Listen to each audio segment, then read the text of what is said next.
Hey everybody. So today I have a review of a few Chinese made pocket knives for everyday carry, and one or two may seem familiar to you and the other two might be new. I'm going to go ahead and start with this one here. This is made by Browning, and it's their Black Label series. No boundaries. It's got a good grip. It's got I think it's listed as a clip point, but to me it looks more like a modified Tanto. The flipper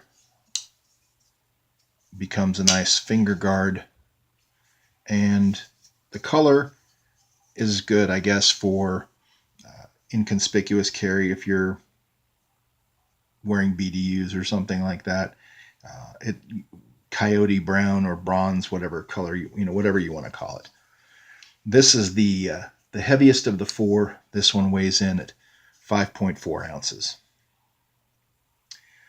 Next heaviest, well, let me go with this one because this is one that you might be more familiar with.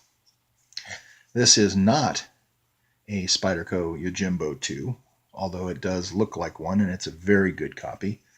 As you can see, it has the Spyderco CPM S30V, the Spyderco Spider on there, and then the Golden Colorado Earth logos. Very good quality, nice clip, carbon fiber handles, thick spine, very nice blade. And it's got that plunger lock. I think they call it a compression lock. I'm not sure, but nice knife. This is actually the lightest of the group, and that came in at 4.4 ounces. But it's not a genuine Yojimbo 2. It's a Chinese copy. It did come in a nice Spyderco box, but even so, it's still a copy. Okay, so here's one of the two that you might not be familiar with. This knife is made by Ganzo, however you want to pronounce it, Ganzo. It's made in China. It's 440 steel, and as you can see, it has a copy of the Benchmade axis lock. I think they call this their G lock, whatever. Actually, as far as knockoffs and cheap Chinese knives go, it's actually very good quality.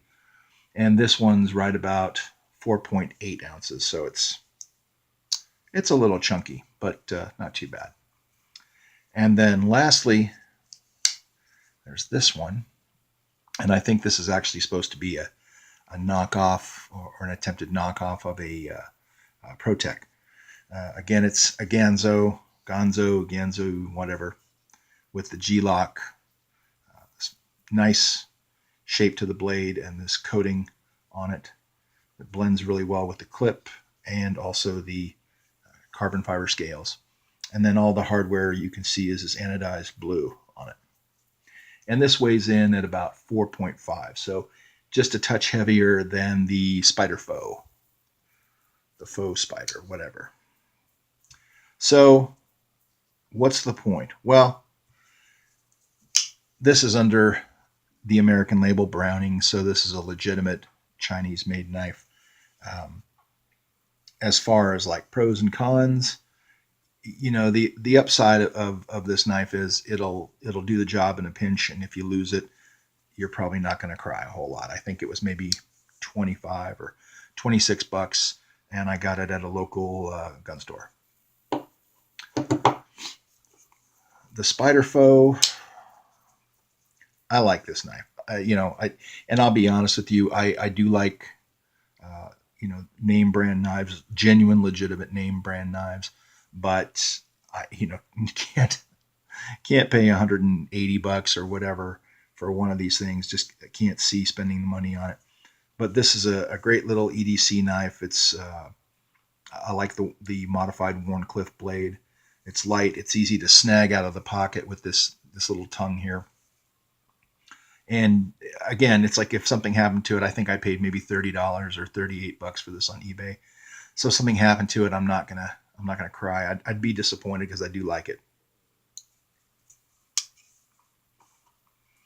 Okay, so this one here, the Ganzo, I think this is the G739 or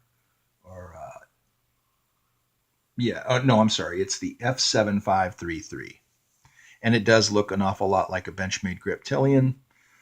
G10 handle scales, nice black finish to the blade, black clip. I've been using this. I've been carrying this for the last week, using it for everything from cutting bird netting to food prep to plastic and cardboard, and it seems extremely sharp. I haven't had to sharpen it, and it's not bad. I got this off of Amazon, I think, for about 25 bucks. So again, something you can just take it out and you can abuse it and not feel too bad. And if something happens to it again, you're not out a lot of money. And then lastly, the Ganzo. This is the G739 CF for the carbon fiber. And again, 26 bucks off of Amazon. I love it's got a nice grip to it. I love the blade, the shape of the blade. Um, the only thing with this one, when you're closing it, you can feel a little bit of, it's a little rough in the closing, but nothing horrible. It opens up real nice, and there's no side play. And the clip on both of these, clips on both of these slip into the pocket well and hold it in there nice. And as you can see, also this has got a very generous lanyard hole. The one on this one's not too bad either. The Browning doesn't have a lanyard hole, and neither does the Spyderco. So I know there's a lot of people don't like the Ganzos because they're ripping off Benchmade's Axis lock. Be that as it may, if you can't afford to spend $125 for a brand new Melpardue Griptilian, then 26 bucks, and again you can just take it out and beat the heck out of it and not feel too bad about it. I did see somebody doing one of those baton tests with one of these and using it alongside a real Griptilian, and the Axis lock on the Ganzo here held up almost as well as the Axis lock on the Benchmade. I'm not going to do any batoning. I just don't see the point in doing any batoning with a pocket knife. But again, some people are really anti Ganzo, and I understand it. I get it. But again, if you want a cheap EDC knife that you can just abuse and not feel bad about, then any one of these actually is a good choice. Let me know if you have any questions. Hope you liked the video. Have a great day. Thanks.